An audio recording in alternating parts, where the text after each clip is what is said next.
Before forming cablofil tray, it's important to understand the basic fasteners used to permanently connect formed cable trays. Clamping is accomplished with a Fastlock CE 2530 in combination with the EZBN 1/4 bolt and nut, or the SWK splice washer kit, in which the nut is permanently swaged to the clamp plate, which makes fastening easy. Finally, the Easy T90 and the Radius T90 are used in many completed bends, which will be illustrated later in this program. 90-degree junctions are quick to make by simply removing some of the side wires. Use the installation guide to determine the exact wires to be cut and the proper fasteners to be used. After all the wires are cut, the two trays are fastened together with a EZT90 kit. The elbow degree can be made adjustable by substituting the EZT90 kit for a CE40 clamp.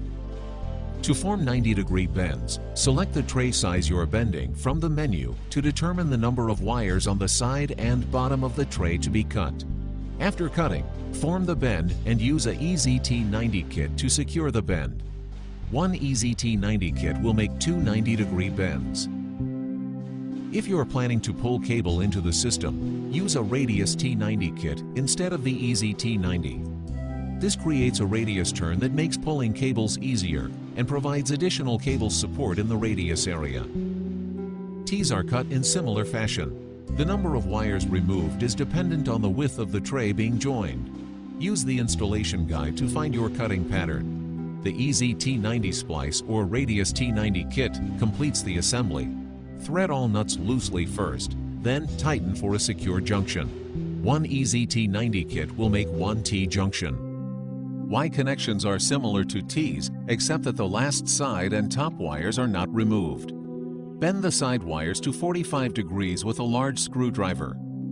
Then secure the side wires with an SWK splice washer kit. Use the installation guide to determine your best cutting pattern based on tray width. As cables branch off a cable tray run, the cable carrying requirement may be reduced. Therefore, a reduction in the tray size is recommended. This can be done quickly. Cut side and bottom wires to fit the reduced tray size. Both sides are joined with the EDT 275 splice and fastened with a CE25 and an EZBN 1/4-inch bolt and nut combination.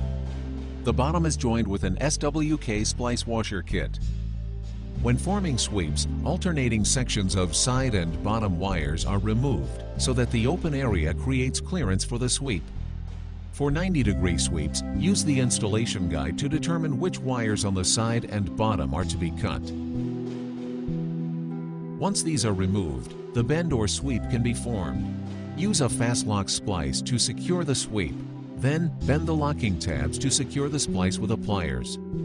The installation guide includes a table to help you determine the finished size and radius of all 90-degree bends and sweeps. Sometimes the cable tray must change levels to avoid an obstacle like ductwork or plumbing. To change levels, cut the side wires only. Plan your level changes so that the approaches are not too steep. Form the side bends while standing on the center of the tray, then turn the tray over and form the top bends. As in sweeps, you can adjust the radius of the bends by removing alternate sections of side wires. The actual radius of the bends that can be produced are shown in the cablofil installation guide.